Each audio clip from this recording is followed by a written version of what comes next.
என்ன செஞ்சிரு, அவனை வந்து சுதந்திரமானவன் ஆக்கிரு, யாருக்கு நீ அடிமையில போடா அப்படின்னு சொல்லி அனுப்பி விட்டுரு.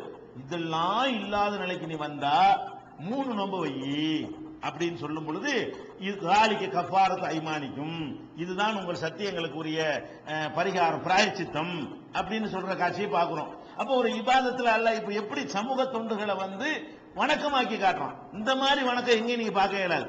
இது திருக்குர்ஆன்ல 5வது சூராவுல 89வது வசனத்தில் இடம்பெற்றிருக்கிறத பார்க்கிறோம்.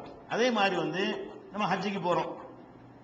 ஹஜ்ஜிக்கு போனோம்னா இஹ்ராம் நிலையில அங்க வேட்டையாடக்கூடாது. நம்ம குருவியை கண்டா சுடுவது, இந்த மாதிரி வேட்டையாடுவது தடுக்கப்பட்டிருக்கிறது. வேட்டைக்கு சம்பந்தமில்லாத பிராணிகளை எல்லாம் பிடிக்கலாம், ஆடுலாம் வாங்கி சாப்பிடலாம், மாமிசம் சாப்பிடக்கூடாது அர்த்தம் கிடையாது. வேட்டைங்கிறது மனிதர்களுக்கு சொந்தம் இல்லாமல் சுத்திட்டு இருக்கும்ல, அவைகளை பிடிக்கிறதுக்கு பேர் தான் வேட்டையாடுவது. வழங்குதா? காசு கொடுத்து ஆடு மாடு வாங்குறது வேட்டையில வராது. அப்ப நம்ம ஹரமுக்கு ஹஜ்ஜிக்கு போயிட்டோம்னு சொன்னா இஹ்ராம்ல இருக்கிற காலம் வரைக்கும் ஒரு மானை கண்டாலும் ஒரு முயலை கண்டாலும், முயல்னா சந்தையில விற்கிற முயல் இல்ல, வளர்க்கிற முயல் இல்ல, வேட்டைக்கு உள்ள காட்டு முயலை கண்டாலும் அல்லது சுட்டுக்குருவியை கண்டாலும் புறாவை கண்டாலும் இது என்ன செய்யக்கூடாது, துப்பாக்கினாலேயோ ஈட்டினாலேயோ ஒரு கல்லை கொண்டோ எதை கொண்டு வேட்டையாடக்கூடாது. வேட்டையாடுவது குற்றம். அந்த இஹ்ராமுடைய நேரத்தில் வேட்டையாடாதீங்கன்னு அல்லாஹ் வந்து நமக்கு தடை செய்யணும். அது ஏங்க அதுக்குள்ள நம்ம நுழைய வேணாம், சட்டம் அது.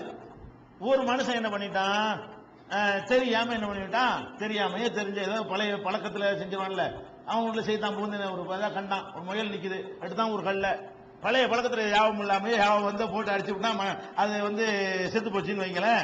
இப்படி நீ செஞ்சிட்டேன்னு சொன்னா அதுக்கு என்ன செய்யணும்னு கேட்டா அல்லாஹ் சொல்லி காட்டுறான். அதே மதிப்புடைய நீ ஒரு முயலை கொண்டீங்கன்னு சொன்னா அதுக்கு மதிப்புடைய ஒரு பிராணிய விலை கொடுத்து வாங்கி அதை ஏழைக்கு தர்மம் பண்ணி விட்டுரு. முயலை கொண்டிருக்கிறான்னு சொன்னா ஒரு ஆடை விலை கொடுத்து வாங்க, இந்த ஏழைகள்லாம் வச்சுட்டு போ. அப்ப முயலை கொண்டதுக்கு இவனை ஆட்டை வாங்கி என்ன செய்யப்படுது, ஏழைகளுக்கு கொடுன்னு சொல்லப்படுது. அல்லது என்ன செய்யணும்னு கேட்டா அவ தாவு மிஸ்கி மசாக்கின ஏழைகளுக்கு சோறு போடு.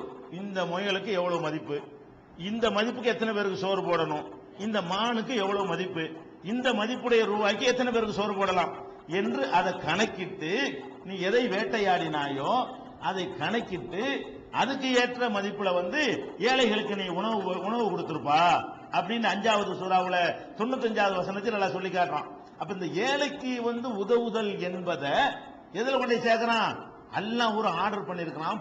புனிதமான ஹரம்ல புனிதமான மாதத்துல புனிதமான கடமையை செய்யக்கூடிய ஒருத்தன் அல்லாஹ்வுடைய கட்டளை மீறும்போது எவ்வளவு கோபம் வரணும். அவ்வளவு கோபத்துக்கு உரிய ஒரு வேலையை செஞ்சவனுக்கு நான் மன்னிப்பு தருவதா இருந்தா, நான் உன் மேல இறக்கம் காட்டுவதா இருந்தா, நீ உனக்கு கீழே உள்ளவனுக்கு இறக்கம் காட்டி கொடு. அல்லாஹ் எப்படி அதை கொண்டு வர்றான், நீ செஞ்ச சாதாரண விஷயம் இல்ல, ஊர்ல செய்யறது வேற விஷயம். காபாவுல வந்துகிட்டு என்னுடைய இடத்துல வந்துகிட்டு முதல் ஆலயத்துல வந்துகிட்டு எனக்குன்னு நீ நேரத்தை ஒதுக்கி வந்துகிட்டு நான் போட்ட கட்டளையை என் இடத்துல மீறினு சொன்னா அப்ப நான் சும்மா விடுவேனா அப்படின்னு கோபம் வரணும்.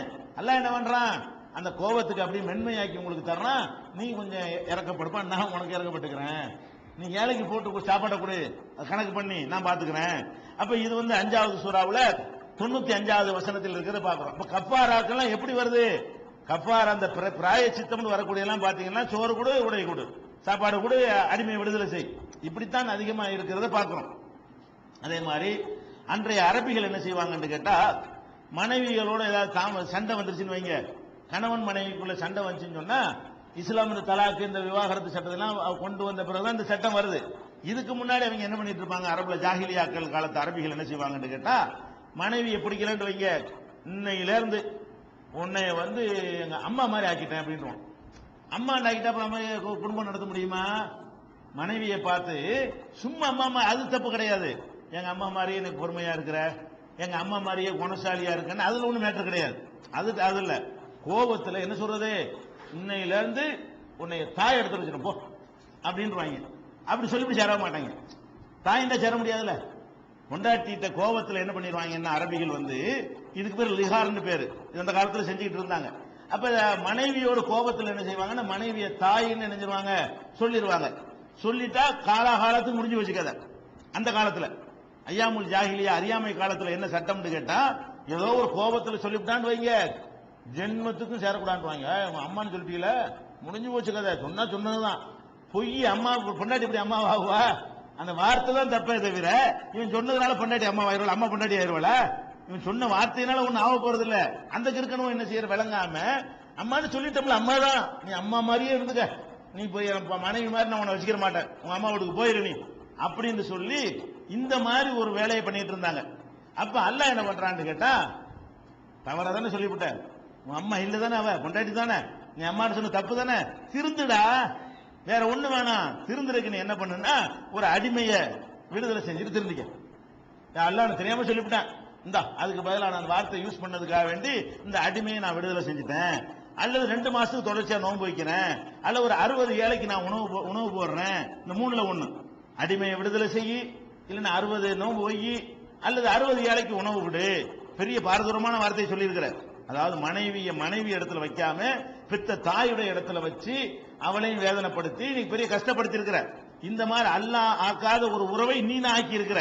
அதனால அது பெரிய குற்றம். அதுக்கு நான் என்ன தண்டனை உனக்கு தர்றேன், நீ சேர்ந்துக்க மனைவியோட. சரி, எவ்வளவு பெருசு புள்ள குட்டி இருக்கு, எவ்வளவு விவகாரங்கள்லாம் இருக்கு, இது சொல்லிட்டமேட்டு பிரிஞ்சிருவானுவோ. இப்படி ஒரு மடத்தனத்தை அந்த மக்கள் செஞ்சுக்கிட்டு இருந்தாங்க. அப்ப அதுக்கு அல்லாஹ் என்ன பரிகாரம் சொல்றான்னு கேட்டா, இதான் பரிகாரம். வல்லதீன யுலாஹிரூன மின் நிசாயிஹிம், தங்கள் மனைவிமார்களை தாய் என்று சொல்லிவிடுகிறார்களே, சீரியஸா, அதாவது அவங்களுடைய அழகு குணத்தை ஒப்பிடுவதற்கு சொல்றது இல்ல, அதெல்லாம் சொல்லிக்கலாம். எப்படி சொல்றது, உன்னை தாயாவே ஆக்கிட்டேன்னு சீரியஸாக யார் சொல்லி விடுகிறார்களோ, சும்மா யவுதுன லிமா காலு, பிறகு சொன்னதிலிருந்து அவர் திருந்திக் கொள்கிறார்களோ, பத்தஹரீரு ரகபத்தின், அவர்கள் என்ன செய்ய வேண்டும், ஒரு அடிமையை விடுதலை செய்ய வேண்டும். மின் கபிலி ஐயத்தமாசா, 2 பேரும் தீண்டுவதற்கு முன்னால், தொடுவதற்கு முன்னாடியே நெஞ்சிருந்தேன் அடிமையை விடுதலை செஞ்சிட்டோம்னு சொன்னா, இவ்வளவு பெரிய வார்த்தையை சொன்னதுக்கு நான் மன்னிச்சிடுறேன். அல்லாஹ் மன்னிப்பு தருவதற்கு என்ன கண்டிஷன் போடுறான், சமூக சேவையை கண்டிஷன் போடுறான். நீ அடிமையை விடுதலை சுதந்திரத்தை கூட மனுஷனுக்கு சுதந்திர காற்று சுவாசிக்க சொல்லவன லாலிக்கும் தூவதுன பிஹி, இவ்வாறுதான் உங்களுக்கு அறிவுரை சொல்லப்படுகிறது என்று அல்லாஹ் சொல்லி காட்டுகிறான்.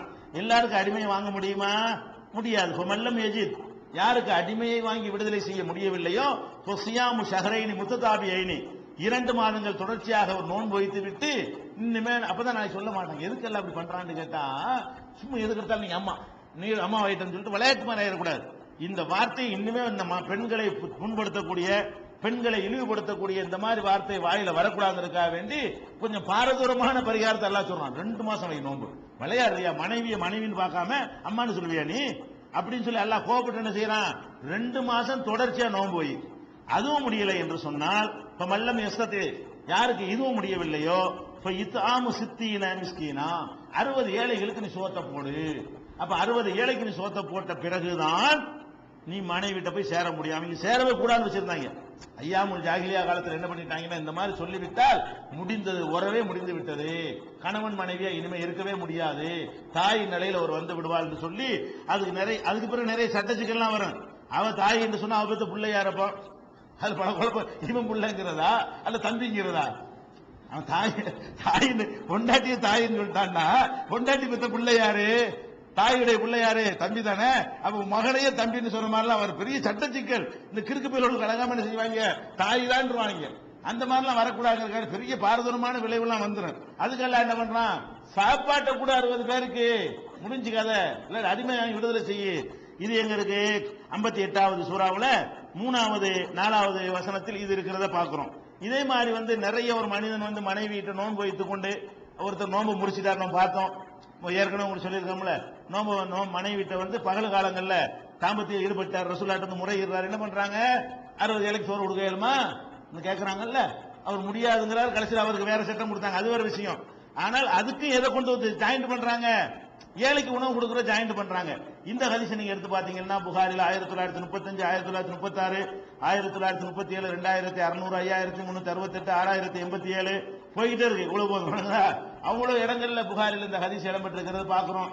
அதே மாதிரி சில நேரங்களில் பாய் தவறி என்ன செய்வாங்கன்னா, பந்தயம் கட்டுற சீட்டாடுறது இருக்குல்ல, இந்த மாதிரி வரையாடா பந்தயம் கட்டிக்கிறோமா, வரையா பந்தயம் கட்டிக்கிறோம் வரையா அப்படின்னு கேட்டான்னு வைங்க. இந்த பந்தயம் இஸ்லாத்துல கூட பந்தயம் சூது தானே. அது மாதிரி நீ சொல்லிவிட்டாயானால், மண் காலி சாஹிபிஹி தால் உட்கார்ந்து இருக்க, வாடா பந்தயம் கட்டிக்கிறோம் நீ கூப்பிட்டாயானால் அது மார்க்கத்தில் தப்பு. அதுக்கு என்ன செய்யணும், ஃபல்யத்த சத்தக், ஏதாச்சும் ஒன்னால ஏண்ட தர்மத்தை பண்ணிரு. இந்த மாதிரி சொல்லிவிட்டோம்னு சொன்னா, ஆஹா தெரியாம சொல்லிட்டோம், திரும்பிங்க வா, இந்த வச்சுக்க அப்படின்னு யாராவது கூப்பிட்டு ஒரு ரூபாய் தர்மத்தை போட்டு விட்டுருந்தேன். எதையாச்சும் அதுக்கு லிமிட் கிடையாது, ஏழைக்கு சோறு அந்த மாதிரி கிடையாது. இது புகாரில 4860, 6107, 6301, 6650 என்று ஹதீஸ்ல இடம்பெற்றிருக்கிறது. இதெல்லாம் இஸ்லாம் சில வணக்கங்களை கூட சமூக பணிகளை கூட வணக்கங்கள் என்று நமக்கு அறிமுகம் செய்து மக்களுக்கு தொண்டாற்ற வேண்டும். முஸ்லிம் என்பவன் வெறும் கடவுளுக்கு தொண்டாற்றவனா மட்டும் இருக்கக்கூடாது, கடவுளுக்கு இறைவனுக்கு தொண்டாற்ற மாதிரி மனிதனுக்கும் தொண்டாற்றக்கூடியவனாக இருக்க வேண்டும் என்பதை நபிகள் நாயகம் ஸல்லல்லாஹு அலைஹி வஸல்லம் சொல்லி தனித்து விளங்குற காட்சியை பார்க்கிறோம்.